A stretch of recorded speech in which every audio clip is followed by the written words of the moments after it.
안녕하세요. 밤라디오 민준에 오신 것을 환영합니다. 오늘도 와주셔서 정말 감사드리고요. 바로 사연 읽어보겠습니다. 안녕하세요. 인연이라는 것이 정말 존재한다는 걸 단 한 번 경험한 적이 있어요. 바로 남편과의 관계 덕분인데요.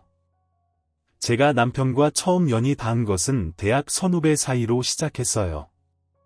같은 과에서 공부하며 저희가 연애하는 동안 많은 이야기도 나누고 어려움도 겪었죠.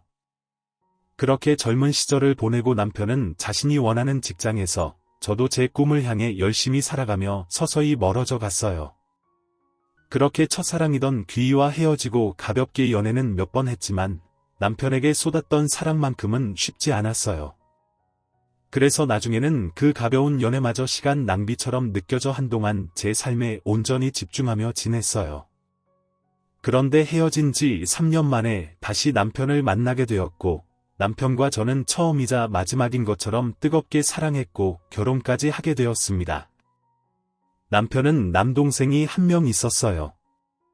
소탈한 성격의 외모도 좋아 늘 인기가 많았죠. 그래서 결혼 정년기보다는 조금 일찍 장가를 갔어요. 저희가 결혼한 지 6년쯤 되었을 무렵 시동생도 결혼식을 올렸어요. 당시 시동생의 나이는 30이 채 되지 않았고요.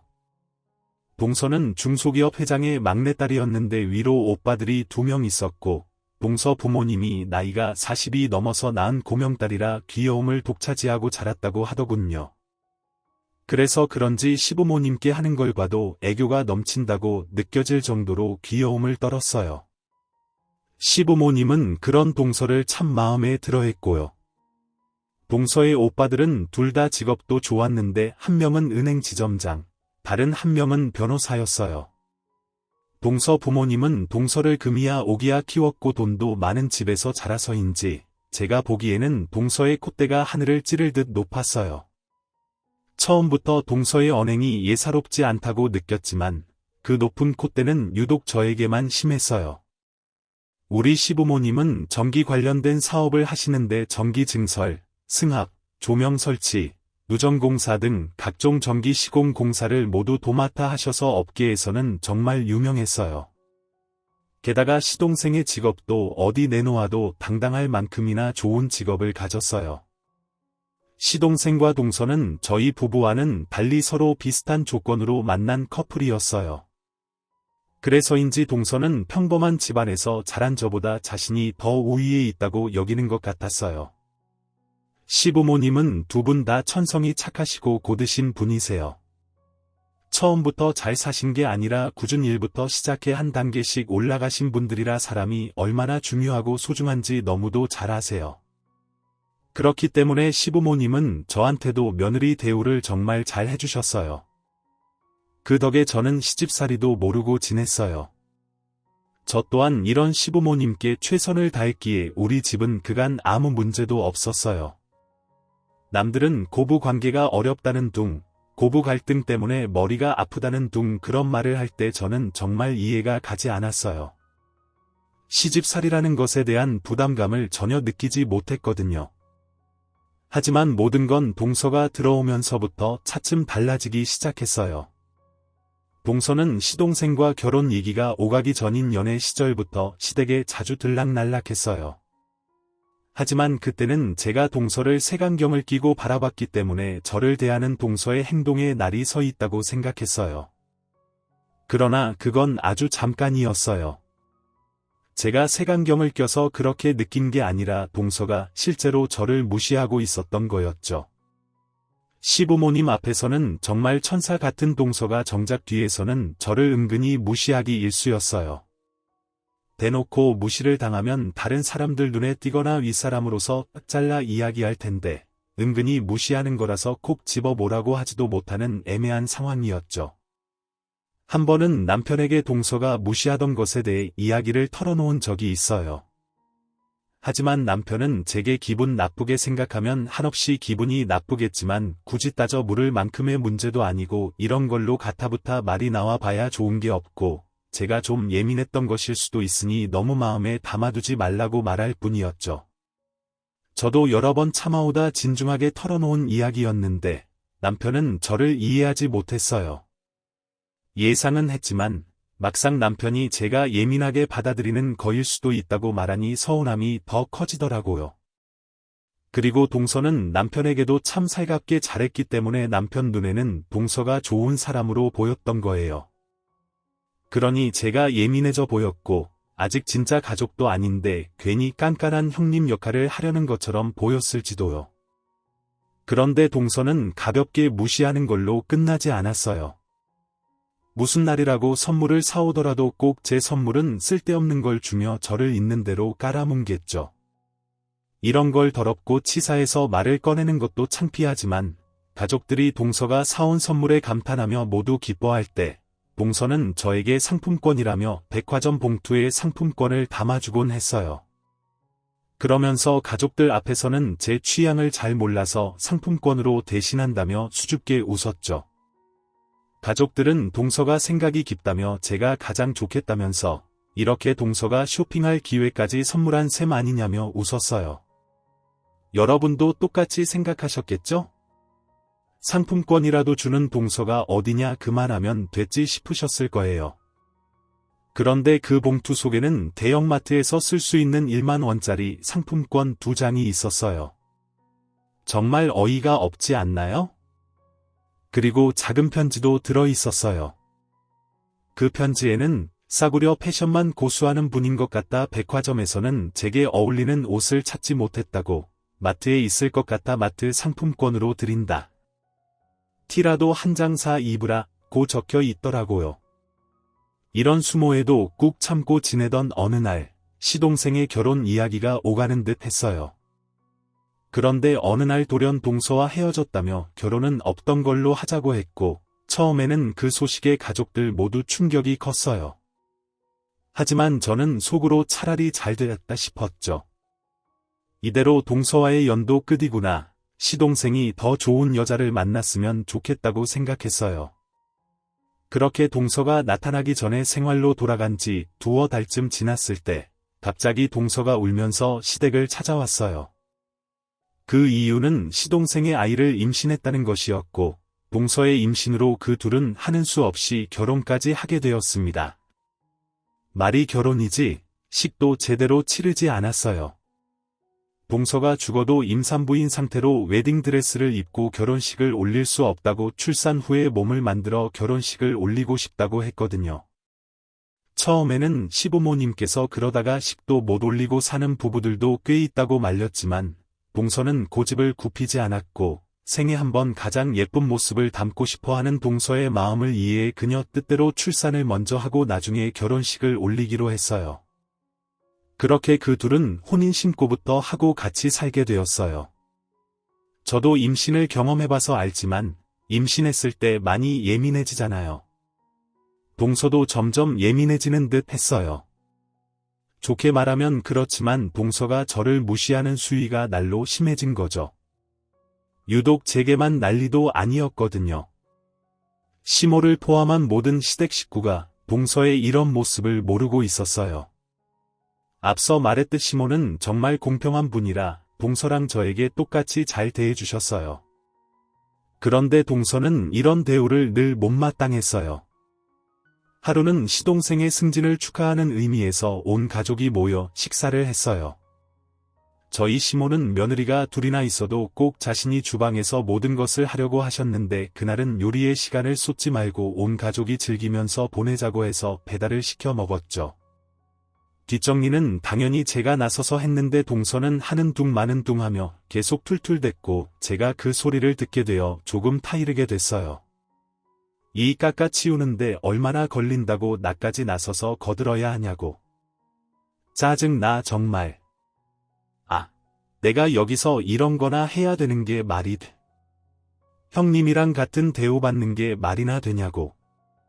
동서가 툴툴대는 거야. 그러는 건 치지만 하려면 안 들리게 해야 하는 거 아니야? 나랑 같은 대우받는 게 왜 말이 안 되는 건데? 동서나 나나 이 집 며느리인 건 같은데 말이야. 식은 아직 안 올렸어도 이미 혼인 신고도 했으니 동서가 손님도 아니잖아. 아니, 왜 혼잣말 하는 것까지 엿듣고 그래요? 진짜 별꼴이야. 그리고 각기 뭐가 같아요? 형님이랑 저희 집 수준부터가 다른데 이게 말이나 된다고 생각해요? 뻔뻔한 거야. 멍청한 거야. 뭐, 동서 집이 좀 잘 산다고 해도 난 이 집 맏며느리고, 동서는 이 집안 둘째 며느리잖아. 내가 윗사람이니 우습게 생각하더라도 속으로 하고, 앞에서는 말 가려해. 속으로 생각하는 것까지 내가 뭐라고 할 수는 없는데, 내 귀에 들리게 하면 나도 그냥 넘길 수는 없잖아. 그리고 같은 며느리가 같이 뒷정리하는 건 너무 당연한 거니까, 이제 그만 투덜대. 지금 날 가르치려고 드는 거예요? 그리고 자꾸 뭐가 같다는 거야? 공주랑 하녀가 같은 대우받는 거 봤어요? 왜 어머님은 공주랑 하녀랑 같은 대우를 하시는 거냐고. 아무리 생각해도 이해가 안 돼. 형님이나 눈치껏 행동하세요. 아시겠어요? 제 신경에 거슬리게 굴지 말라고요. 그렇게 말하고는 대충 하는 척하고 휙하니 가버렸어요. 그러고는 시댁 식구들 앞에서는 천연덕스럽게 제가 가서 쉬라고 했다며 이야기하는데 정말 어이가 없었어요. 물론 임신한 동서를 제가 부려먹을 생각도 없지만 저렇게 안 하려고 용을 쓰고 저와 급을 나누려고 하는 행동 때문에 저 역시 배려를 하고 싶지 않아지더라고요. 그래서 그날도 동서가 제 옆에 있어도 구태여 가서 쉬라는 말을 먼저 건네지 않았어요. 그런데 하는 척하고 일이 곧 끝날 것처럼 보인이 하던 일까지 팽개치고 거실로 나가버린 거예요. 얼추 비슷하게 끝나야 다른 사람들이 별말 안 할 테니까 그런 거였겠죠. 더 황당한 것은 그날 후로 더욱 저를 괴롭히기 시작했다는 거예요. 이게 가족이 할 짓이 맞나 싶을 정도로 말이에요. 시댁 식구들 모르게 뒤에서 어찌나 저를 괴롭히는지 정말 골머리가 썩는다는 말을 이럴 때 하는 거구나 싶었다니까요. 심지어는 자신의 친정엄마까지 대동해 저를 괴롭혔던 적도 있어요. 저는 패밀리 레스토랑에서 매니저로 일하고 있는데 제가 일하는 곳까지 동서 엄마가 찾아왔어요. 처음에는 당연히 방문한 줄 몰랐죠. 그래서 홀 직원이 동서 엄마를 자리에 안내하고 물과 유리잔을 가져다 줬는데 동서 엄마가 고의로 유리잔을 내려두려는 직원의 팔을 쳐 유리잔이 바닥에 떨어져 깨지고 말았어요. 직원은 그런 상황 속에서도 자신의 부주의라며 죄송하다고 고개 숙여 사과드렸죠. 그런데 동서 엄마는 이렇게 조심성 없는 직원이 자신을 안내했다며 매니저 나오라고 고래고래 소리를 질러댔고 그 상황을 전달받은 저는 황급히 수습을 위해 향했어요. 동서 엄마는 저를 보고 콧방귀를 낀 뒤 말도 안 되는 소리를 하더라고요. 이 레스토랑 매니저는 직원 교육을 어떻게 시켰길래 이 모양인가 했더니 사돈댁 며느리였어. 그럼 그렇지, 없는 집 자식이 배워봤자 뭘 얼마나 배웠겠어. 그러니 직원도 덩달아 이러지. 다치지 않으신 것 같아. 다행이네요. 그런데 저 없는 집 아니고 평범한 집안 자식이고요. 많이 배워서 호텔 경영으로 유명한 대학 졸업했고요. 우리 직원이 실수한 게 아니라 고의적으로 팔을 쳤다는 걸 본 직원도 있는데요. 공과 사는 구분해야 하고 또 그냥 넘어갈 수는 없어서 한 말씀 드리는데 이렇게 일부러 찾아와 행패 부리시려고 하신 거라면 그만 나가주세요. 지금 하시는 행동 전부 영업방해에 해당하거든요. 뭐야, 지금 날 협박하는 거야? 뭐 이런 게 다 있어. 우리 딸 하는 말이 꼭 맞네. 히트 바라진 거 시댁에서 우리 딸이랑 똑같은 대우 받으니 뭐라도 됐다 생각하나 보지. 꼴같잖게 굴지 마. 주제도 모르고 우리 딸이랑 동급으로 가려고 하지 마라 이 말이야. 네 분수를 알라고. 제 분수든 주제든 그건 제가 정해요. 이곳까지 친히 오셔서 동서 대신에 제게 훈수를 두려고 하시는 거 보면 동서는 아직도 한두 살 어린애처럼 구나 보네요. 너 내가 지금 말장난이나 하자고 온 줄 아니? 착각하지 마. 내 딸이 네 깎걸 상대한다는 자체가 화가 나서 내가 나서서 온 거니까 더러운 똥을 내 딸 손으로 치우게 둘 순 없잖니. 안 그래? 너 운 좋게 시집 잘 가서 기가 폈나 본데 이렇게 경고 줄 때 눈치껏 행동해. 말로 알려주는 거 2번은 없어. 이렇게 부모까지 나서서 저를 괴롭힐 일인가 싶기도 했지만 이런 괴롭힘은 이날 이후에도 계속 이어졌고 시간이 흐를수록 혼란스러워졌어요. 공과 사를 구분하지 못하는 동서와 그녀의 엄마 때문에 일하는 것에도 지장을 받기 시작했고 레스토랑 내에서도 저에 대한 안 좋은 말들이 나오기 시작했고 구설수에 올라 그렇게 좋아하던 일임에도 점점 숨이 막히더라고요. 그렇게 제 평범한 일상에 금이 갔지만 속수무책으로 당하는 수밖에 없었어요. 제 말을 믿어줄 사람은 그 누구도 없었으니까요. 그렇게 지내다 보니 어느 순간부터는 사람이 점점 위축되어 가고 또 무서워지더라고요. 그래서 제가 정말 굽히고 살아야 하나 하는 생각까지 들었어요. 그러다 보니 저는 최대한 동서랑 마주치지 않으려고 했고 시집 가는 것도 일부러 피하게 됐어요. 마주치면 또 어떤 일을 겪게 될지 가늠이 되지 않았거든요. 사람이 피폐해진다는 걸 스스로가 느끼기 시작하니까 평소라면 몰랐을 그런 복잡한 감정들이 걷잡을 수 없이 커져서 어떻게 대처해야 하는지도 모르겠더라고요. 게다가 자꾸 시댁 방문을 피하고 연락도 잘 안 하려고 하는 저에 대해 오해가 하나둘 늘어가고 시부모님과 남편은 제가 변했다고 생각하기 시작했어요. 동서 한 명 때문에 이미 모든 게 엉망이 되어버렸어요. 친정에도 터놓고 이야기할 수는 없잖아요. 동서에게 괴롭힘을 당하고 있다고 어린애처럼 투정 부릴 수는 없으니까요. 이 모든 상황을 즐기는 사람은 동서 한 명뿐이었어요. 시모는 제가 변한 것에 대해 실망과 걱정의 감정을 함께 느껴 몇 번이고 제게 연락을 해왔었어요. 그런데 저는 뭐라고 말을 해야 할지 갈피가 서지 않아 얼어버리기 일쑤였죠. 그러다 보니 저를 향한 걱정이 더 큰 실망이 되었고 저는 그걸 알면서도 넋 놓고 있을 수밖에 없었어요. 동서는 자신의 계획대로 되어가니 신이 났는지 시모에게 제 험담까지 했더군요. 제가 왜 이렇게 변한 건지 알면서도 하나도 모르는 척 왜 변했느냐고 묻거나 시댁을 향한 제 진심에 대해 가타부타 말하며 제 진심이 사실은 거짓이었던 것처럼 말을 하기도 했고요. 어이없는 것은 자신을 향한 제 감정을 지어내며 신모에게 말해 저를 정말 나쁜 사람으로 만들어가고 있었다는 거예요. 남편이 있던 없던 아랑곳하지 않고 그런 짓을 벌인 탓에 남편을 통해 듣게 되었고요. 제가 들은 것 중 가장 황당한 것은 제가 자신을 질투하고 미워한다는 이야기였어요. 이게 다 말이나 되는 건가요? 자신이 버린 판에 혼자 북치고 장구치고 다 하는 동서의 모습에 혀를 내둘렀습니다. 물론 동서의 이런 괴롭힘에 대해 남편이나 시부모에게 말을 해보지 그랬냐 생각을 하실 것 같아요.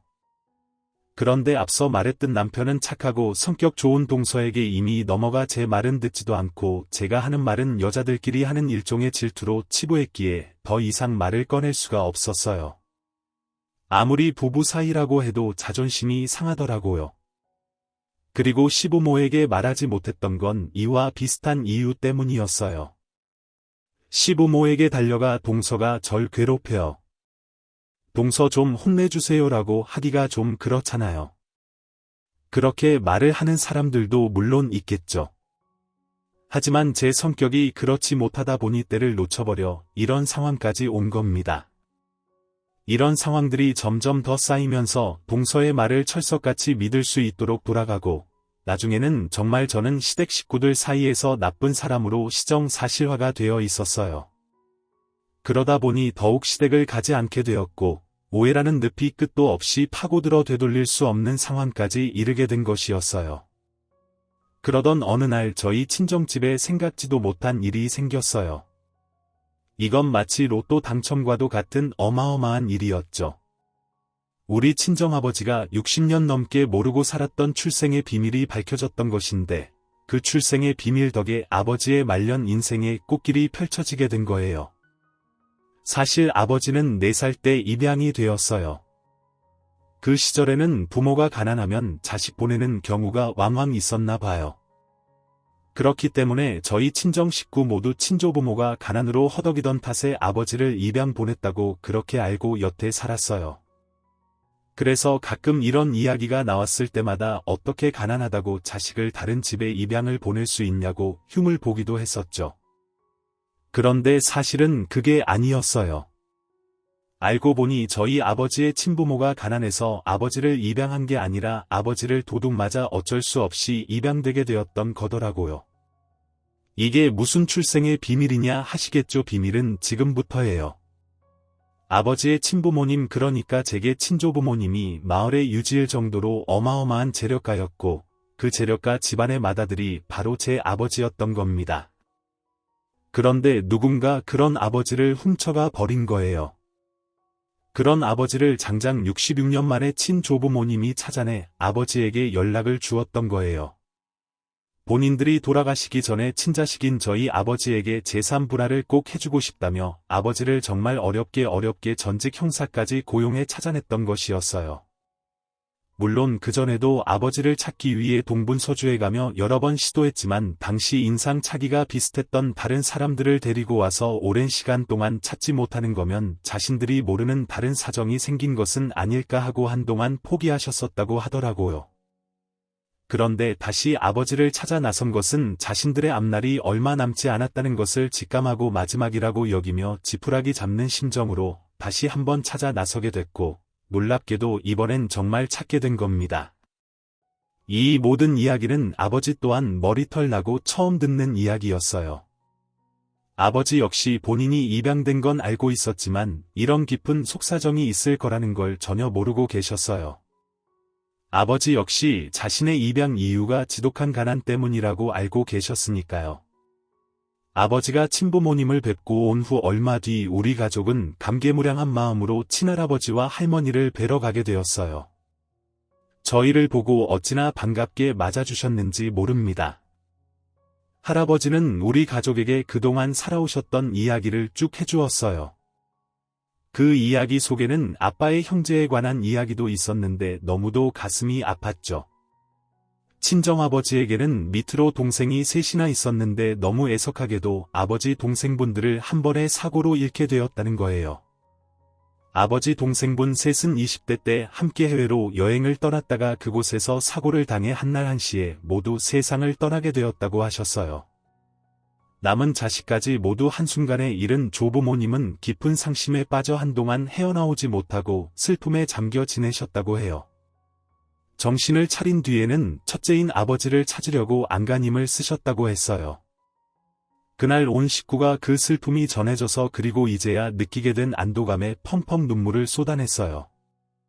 친조부모님께서 가슴 쓰리고 외롭게 지내셨을 걸 생각하니 가만히 있을 수 없었고 재산을 다 떠나서 저희는 정말 자주 가서 함께 식사도 하고 좋은 추억을 쌓았어요. 나이가 들면 헛헛하고 외롭고 그런 거잖아요. 그리고 생리별했던 아버지의 빈자리를 지금이라도 채워드리고 싶은 마음도 컸고요. 조부모님께서는 그런 우리 가족에게 큰 감사함을 느낀다고 여러 번 말씀해 주셨어요. 저희는 그런 말을 들을 때면 괜히 뿌듯하더라고요. 조부모님께서는 이제 가족이 생겼고 챙겨주고 싶고 또 작은 성이라고 말씀하시며 아빠에게 꼭 주고픈 게 있는데 자신들이 주는 것은 꼭 거절 말고 받아달라고 부탁을 하셨대요.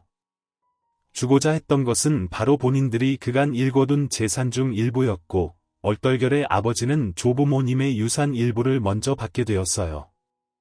거기다 할아버지께서 오랫동안 운영해 오시던 사업까지 받게 되었죠. 할아버지는 지금의 사업은 뒷방 늙은이인 자신보다 건조한 아버지가 관리해주면 좋겠다며 아버지께 넘겨주신 거예요. 하지만 아버지는 사업이라는 걸 해본 적이 없기에 경영은 전문 경영인을 뽑아서 계속 운영하는 걸로 했죠. 할아버지도 이제 아버지가 도맡아줄 사업이니 좋은 방향이라면 뭐든 찬성한다고 해주셨고요. 정말 이 모든 일이 너무도 눈 깜짝할 새에 일어났어요. 그래서 정신이 하나도 없었어요. 저희는 그저 아버지의 친부모님을 더는 외롭지 않게 보살피고자 했던 것인데 그것에 대한 보답을 생각지도 못한 빠른 시일 내에 받게 되었으니까요. 그러다 보니 이 상황을 저희 시댁 식구들에게 말할 그럴 정신도 없었어요. 그러는 사이 혼전 임신으로 미뤄왔던 시동생의 결혼식이 코앞으로 다가왔어요. 우리 친정 식구들도 모두 초대를 받아 함께 참석하게 되었어요. 동서는 제일 좋은 호텔에서 결혼식을 올렸고 최고급 웨딩드레스를 입었어요. 동서는 결혼식 준비 내내 자신과 자기 부모님의 체면이 있으니 그것에 걸맞는 결혼식을 올려야 한다고 말하더니 정말 어마어마하게 호화스러운 예식이 아닐 수 없었어요. 아무리 저를 무시하고 그런 수모를 겪게 했어도 대외적으론 아무도 모르기도 하고 이미 가족이 된 사이에 신부 대기실에 아예 안 들어갈 수도 없는 노릇이고 또 시동생이 제게 경험도 있으니 동서를 가서 조금만 도와달라고 부탁했기에 차마 거절할 수 없어 신부 대기실에 들어갔어요. 그때가 부케 전달이 조금 늦어져 시동생이 걱정하던 차였는데 딱 제가 동서에게 가려고 할 때 마침 도착해서 제가 전해주게 되었어요. 그래서 신부 대기실에 들어가 불쾌를 전해주기 위해 동서에게 가까이 다가갔는데 그러다 실수로 동서의 드레스 끝자락을 밟고 말았어요. 그런데 그걸 본 동서는 갑자기 흥분하며 제 얼굴을 세게 밀치며 고래고래 고함을 질러댔죠. 지금 뭐하는 짓이야? 이게 얼마짜리인 줄 알아? 아냐고 초대하지도 않은 사람이 와서 왜 지랄을 하고 있지? 미안해 동서, 이거 보혜 전해주려다가 그만 실수했다. 천것들 출입 금지시키라니까 왜 여기 와 있는 거야? 형님 미안해요. 미안하면 지금 내 앞에서 무릎 꿇고 앉아서 드레스 깨끗하게 닦아놔요. 지금 당장 당신이 수습하란 말이야. 동서가 닦으라는 드레스에는 제 신발 자국은 찾아볼 수도 없을 만큼 깨끗했어요. 그래도 제가 실수한 것은 맞아서 사과했는데 천것들이라며 난리를 치는 겁니다. 하필이면 이 타이밍에 신부 대기실에는 저와 동서밖에 없었던 터라 아무도 이 장면을 보지 못했어요. 저는 말 같지도 않은 소리에 화가 나 동서를 향해 소리쳤어요. 지금 나한테 천것이라고 했어. 그리고 내가 동서 앞에 무릎을 왜 꿇어? 눈이 있으면 좀 보고나 말해. 내 발자국이 어디에 새겨져 있는데 닦으라는 거야. 동서 눈에만 보이는 그 발자국 어디에 있느냐고. 눈에 안 보이면 보일 때까지 찾아서 닦아. 감히 니까짓 것은 죽을 때까지 한 번도 입어보지 못할 그런 드레스라고. 이게 그러니까 무릎을 꿇든 머리에 바닥을 박든 보일 때까지 내 앞에서 조아리고 찾아서 닦아내라고. 내가 왜 그래야 하는데 내가 말하는 이 고가의 드레스 결국 대여 아닌가. 돈 주고는 살 엄두가 안 나서 동서도 대화한 거잖아. 누가 보면 돈 주고 산 네 소유 드레스인 줄 알겠다. 우리나라 말은 다르고 다르니까 명확하게 말해야지. 동서의 두서없는 말 때문에 오해할 뻔했잖아. 야 신성한, 내 결혼식을 망치려고 작정했어. 나가, 당장 나가. 예식장 밖으로 꺼지라고. 천하디 천한 내 가족 중 너를 포함한 그 누구도 내 결혼식에 발 붙일 생각하지 마. 나라고 모아서 축하해주고 싶었겠니? 사람 일상을 송두리째 엉망으로 만든 연 결혼식인데 그래도 어쩌니? 엄연히 네 윗사람이니까 참여하는 수밖에.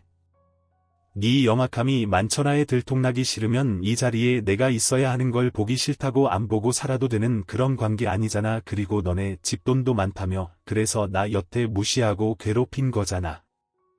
그러니까 내 발자국 하나쯤 그 드레스에 찍혀도 괜찮지 않니? 네 엄마한테 사주라고 해. 이 끝드레스 하나쯤이야 사주지 않겠니? 제 말을 마지막으로 신부 대기실에는 하객들이 몰려 들어왔어요. 울그락불그락해진 동서는 급히 표정 관리를 하느라 애를 먹었죠. 저는 간만에 통쾌한 마음으로 그곳에서 나왔어요. 그 뒤로 하객들과 인사를 나누는 것에 한창이었는데 뒤늦게 제 친정 식구들이 로비로 들어섰어요.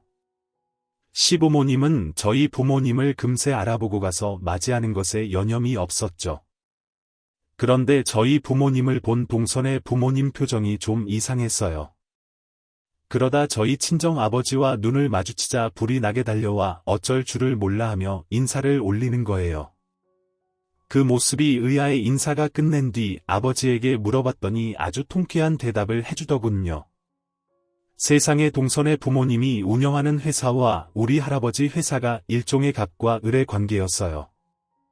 말이 좋아 협력업체라고 하지만 할아버지 회사에서 동서, 아버지 회사에게 일감을 주는 형식이었던 거죠. 그래서 할아버지 회사의 주주가 바뀌었다는 소식을 듣고서 동서 아버지가 우리 아버지에게 일전에 인사를 하러 왔고 그렇게 서로 얼굴을 튀게 되었어요. 저는 그 사실을 알고 아주 재미있는 일을 만들 수 있겠구나 하는 생각이 들었어요. 여태 참으며 버텨왔는데 동서만 영악하라는 법 있나요? 저도 다 알지만 모르는 척 영악하게 나가보자 싶더라고요. 동서의 엄마는 자신의 회사의 갑이 제 아버지라는 사실을 알고는 얼굴이 사색이 되었어요. 저는 그런 동서의 엄마를 보고 환한 미소를 지어주었고요. 그리고 딱 그 타이밍에 동서의 아버지가 자신의 딸도 소개해 주겠다며 제 아버지를 모시고 신부 대기실로 향하는 거예요. 저는 아버지의 뒤를 따랐죠. 신부 대기실에 들어가 동서의 아버지가 자신의 회사와 협력업체인 회장님이라며 친정 아버지를 소개했고 동서는 아주 상냥한 표정으로 인사를 하더군요. 아버지는 그런 동서에게 한없이 인자한 미소를 띄우며 저를 자신의 곁에 바짝 두더니 집에서도 맞이인데 맏며느리까지 되어서 늘 걱정이 많다며 저를 잘 챙겨주라며 부탁을 하는데 그 말을 듣고는 일순간 동서의 표정이 굳어지며 하얀 얼굴이 하얗다 못해 창백해지더라고요. 그러고는 저를 흔들리는 눈빛으로 바라보는데 어찌나 그 모습이 우습고 또 통쾌했는지 모릅니다. 동서의 엄마와 동서는 결혼식 내내 몸 어려운 개처럼 진땀을 빼며 제 눈치를 보더라고요. 저는 그들의 행동만으로도 상황이 제대로 역전되었다는 것을 느꼈어요. 저는 온 가족이 있는 앞에서 그간 동서와 그녀의 엄마가 제가 한 짓을 모두 밝혀야겠다고 마음먹었어요. 그래서 패백실에 모여 한참 시동생과 동서가 패백을 드리는 것이 마무리될 때까지 기다렸죠. 패백을 마치고 온 가족이 그곳을 나오려는 모습이 보이자 저는 모두에게 드릴 말씀이 있다고 말하며 그들의 걸음을 붙잡았어요. 저는 친정 부모님도 곧 오시니 잠시만 기다려달라 부탁했고 잠시 뒤 부모님께서도 도착했어요. 제가 온 가족 앞에서 말문을 열려고 하는 찰나에 동서의 엄마가 먼저 나서서 선수를 치더군요. 생각 깊은 사돈댁 며느리가 온 가족이 모여 이렇게라도 자리를 마련하고 싶었나 봐요. 하지만 오늘은 날도 날이니 이만 돌아가고 다음에 좋은 시간 좋은 자리를 마련해 저희 부부가 한번 대접하죠. 오늘은 사위와 딸이 행복하게 살라고 격려하고 응원하는 자리니 말이에요. 아니요. 온 가족이 모두 모였을 때 드리고 싶은 말씀이 있어서 이러면 안 되는 줄 알지만 이렇게 온 가족을 모았어요. 그리고 제가 하려는 말은 제가 동서와 당신한테 그간 꽤 오랫동안 협박과 괴롭힘을 당했다는 거고요. 형님 그게 무슨 말씀이에요? 저와 엄마가 형님을 괴롭히다니요. 가당치도 않아요. 변해서 시댁에도 오지 않으셨던 분이 무슨 말씀이에요? 이렇게 분위기를 조장해서 오해를 키우시면 안 되죠. 오해 아까의 일만 해도 오해는 아니지 않아. 동서 부케를 건네다 드레스 끝자락을 밟았다며 나한테 동서 앞에서 무릎 꿇고 머리도 박으라며 어머님 제가 변했다고 실망하셨죠? 동서와 동서 엄마의 겁박에 무서워서 동서랑 마주치지 않으려고 하다 보니 어쩔 수 없었어요. 그때는 너무도 무서워서 아무 말도 못했어요. 죄송해요. 저는 그동안 동서와 동서의 엄마에게 당한 모든 일을 그 자리를 빌려 다 털어놓았어요. 제 친정 아버지는 그 사실을 알고 분노하며 고함을 지르고 난리도 아니었죠. 그런 아버지를 시모가 말렸고 시모는 그 자리에서 자신이 그동안 무지에 알지 못했다며 미안하다고 제게 사과를 하더군요. 그러고는 동서에게 당장 제게 싹싹 빌라고 엄포를 놓았어요. 하지만 동서는 아랑곳 않고 뻣뻣하게 고개까지 들고는 조금도 숙이려고 하지 않았어요. 그런데 그 순간 제 친정아버지가 참지 못하고 나서서 어쩐지 그동안 제가 힘들어 보였는데 그게 다 이 이유였다니 충격이라며 당장 협력관계를 파괴하겠다고 나섰습니다. 그제야 동서는 상황 파악을 했고 잔뜩 겁에 질린 얼굴로 눈물까지 뚝뚝 흘리며 제 앞에 무릎을 꿇고 앉아 고개를 숙인 채 자신의 어리석은 언행을 사과하기 시작했어요. 이런 동서의 모습에 동서의 잘못이 아니라 자신의 잘못이라며 동서 엄마까지 합세해서는 제 앞에서 머리를 조아린 채로 자신이 더욱 짓궂게 굴라고 동서를 조정했던 거라며 다 자신이 잘못이니 제발 용서해달라고 두 손이 발이 되도록 싹싹 빌어댔어요. 동서의 아버지는 동서와 동서 엄마에게 도대체 자신 몰래 뒤에서 무슨 짓을 벌이고 다닌 거냐며 노발대발 난리도 아니었죠. 결국 동서의 아버지까지 나서서 가족의 언행을 살피지 못해 미안하다고 제게 말했고 친정아버지께도 소중한 자식에게 자신의 가족들이 씻을 수 없는 상처를 준 것에 대해 너무도 죄송스럽다고 하더군요.